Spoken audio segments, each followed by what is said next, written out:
Oke, ini saya masuknya harus pelan-pelan karena kayaknya Ibu lagi tenang-tenang banget ya.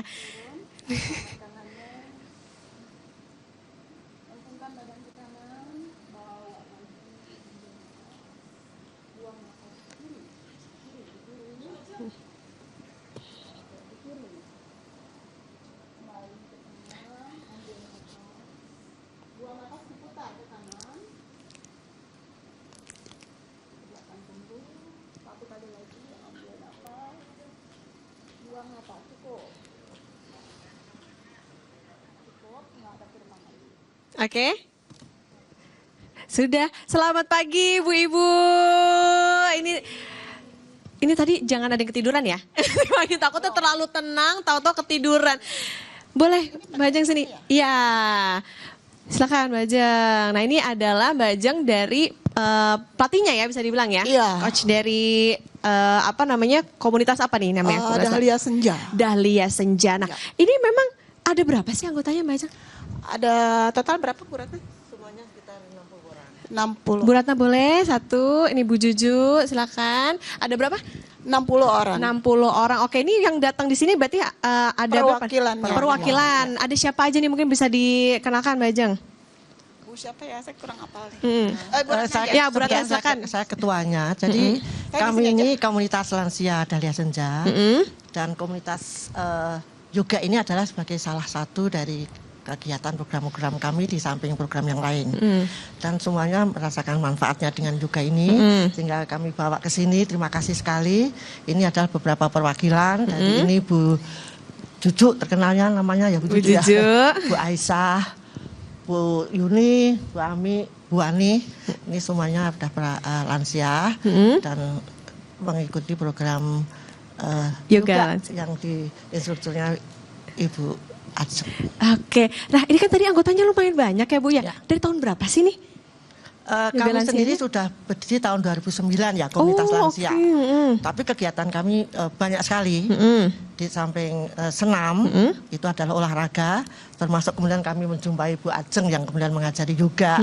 Tapi kami sudah melakukan senam itu sudah bertahun-tahun. Sudah bertahun-tahun. Ya sampai usia saya 73 tahun ini bayangkan sudah dari berapa tahun kami melakukan olahraga.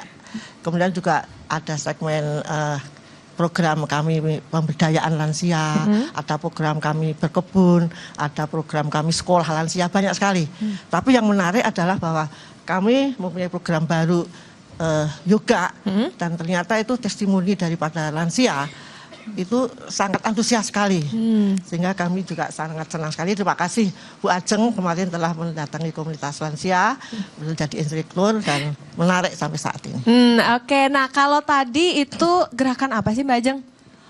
Jadi tadi di awal ada pranayama, ada centering dulu kita ya. Seperti kita ketahui bahwa kalau kita mau yoga, peserta biasanya masih membawa pikiran-pikiran dari luar gitu kan. Maka ketika kita mulai yoga, kita kondisikan dulu, kita buat mereka itu menjeda sebentar pikirannya supaya lebih hening, lebih tenang seperti itu. Sehingga kita melatih pernapasan, menyadari napas masuk, napas keluar, seperti itu aja. Nanti setelah napas masuk, napas keluar kita sadari tubuh menjadi lebih rileks, pikiran menjadi lebih tenang, kemudian siap berlatih yoga. Gitu. Oke, berarti memang ada step by stepnya ya? Iya. Selamat pagi. Selamat pagi. Selamat datang. Iya, boleh ikutan. Boleh ikutan. Boleh. Ini dia yoga sampai lintas negara. Ke Singapura kemarin. Iya, boleh tadi lagi udah asik ngobrol ini ya sama Ibu Ratna dan Mbak Ajeng. Iya. Ini kan yoga itu gerakan olahraga yang juga meditasi ya, Kak Ajeng ya, sekaligus meditasi. Nah, untuk gerakan di lansia ini apakah ada perbedaannya dengan gerakan yoga yang biasanya atau gimana? Ya, sebenarnya pada prinsipnya sama kita mengambil gerakan-gerakan yang ada di yoga, tetapi di lansia ini dikondisikan, diadaptasi gitu. Jadi dimodifikasi salah satunya dengan menggunakan kursi. Seperti itu. Ya. Oke, jadi memang ada perbedaannya ya. Saya mau nyamperin Bu Juju deh, Bu Juju. Selamat pagi Bu Juju, cantik banget ini tangannya, udah ngehenak pagi-pagi. Ayo Bu Juju, boleh dong diceritain kenapa ikut yoga lansia ini? Iya. Boleh sambil berdiri Bu? Boleh. Iya. Kenapa kami dari komunitas lansia ikut yoga? Karena kita tahu ya berbagai masalah itu biasa yang sering dialami lansia di rumah, entar kepikiran cucu dan sebagainya. Jadi kalau di Dahlia Senja kita kembali refreshkan, jadi biar nggak stres lah, hilang jauh dari stres, biar pada awet muda aja. Berarti kerasa banget ya Bu, sebelum dan setelah yoga, perbedaannya setelah yoga lebih fresh, lebih gak ada beban lah ya. Biasanya kan meditasi tadi. Iya, ada unsur meditasi tadi itu kan. Betul. Biasanya kan lansia itu ada kesepian, emosinya yang mungkin terganggu karena banyak masalah di keluarga, persoalan-persoalan. Nah dengan yoga ini adalah salah satu pembeda gitu. Jadi ada rasa lebih-lebih narasinya. Dengan Bu Ajeng ini narasinya bagus sekali. Sehingga banyak yang sampai menangis gitu ya Bu. Nah, ini menarik. Karena mengeluarkan emosi. Ada narasinya, itu yang kemudian menarik di Bu Ajeng ini. Narasi yang seperti apa sih Mbak Ajeng sebetulnya? Ya, jadi salah satunya biasanya saya mengajak para peserta untuk kembali memperhatikan diri sendiri gitu, masuk ke dalam diri gitu. Kadang-kadang seringnya kita melupakan diri kita sendiri. Kita lebih banyak memperhatikan hal-hal di luar diri kita gitu. Jadi itu yang sering membuat kita tuh stres karena kita karena melihat keluar jadi suka membandingkan gitu kan. Kita dengan orang lain, kehidupan kita dengan kehidupan orang lain seperti itu.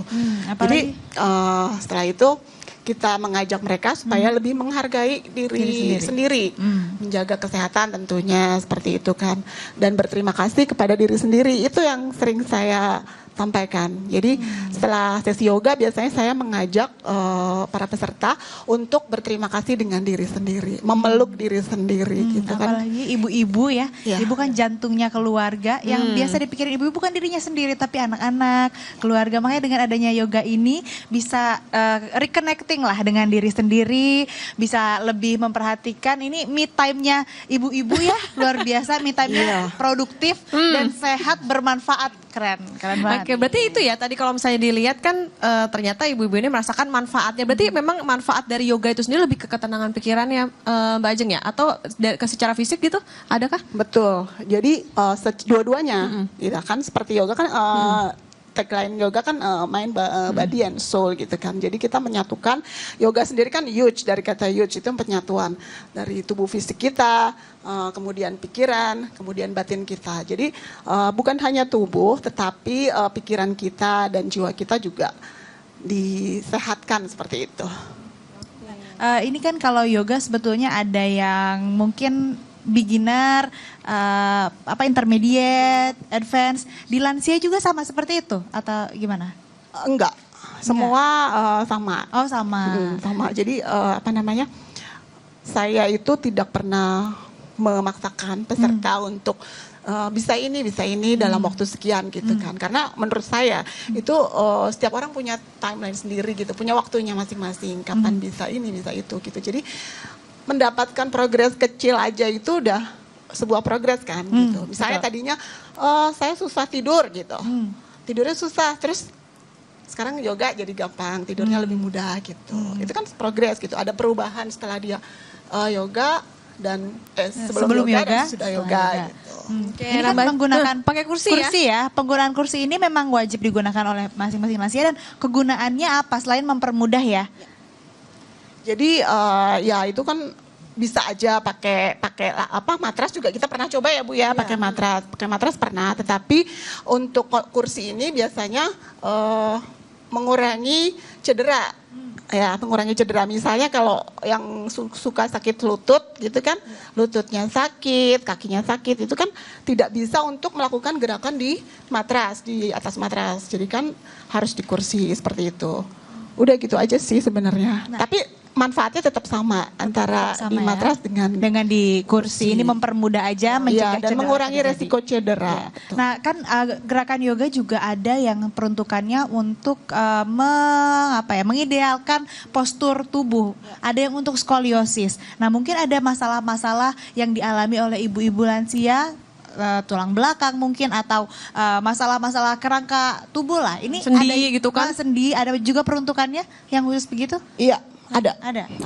Ada. Karena kan kalau misalnya yoga, kita dari berdiri saja kita sudah harus tegak gitu ya, memanjangkan tulang belakang gitu. Jadi lebih aware sama tubuhnya saat berdiri, saat duduk gitu.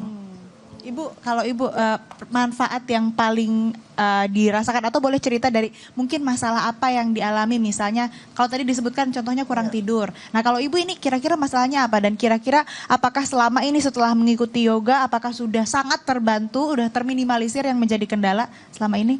Ya, biasa ya, mungkin masalah saya juga hampir sama dengan masalah lansia kebanyakan ya.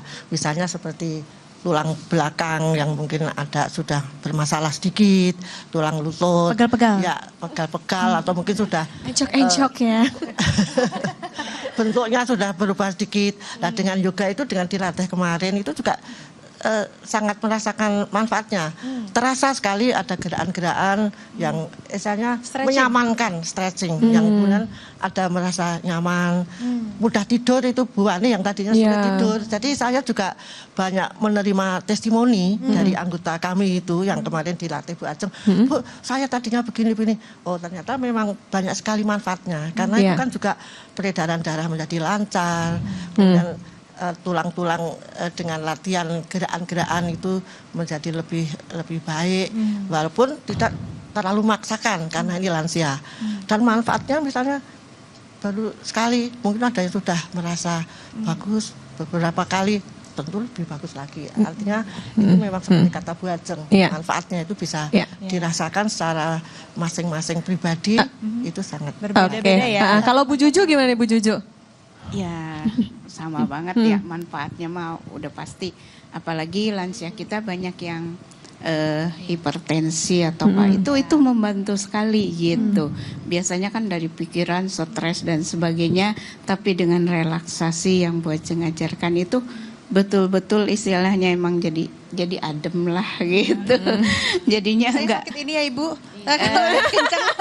biasa kan dari apa tengkuk sampai Ya. ke pundak itu betul Berkurang Dan, banget ya rasa sakitnya. alhamdulillah sih. Luar biasa. Ibu-ibu berarti nanti kalau misalkan datang pengajian atau arisan udah bisa show gitu ya. Nah, kita masih akan ngobrol-ngobrol lagi. Tapi kita jeda sejenak, tetaplah di Sapa Indonesia akhir pekan.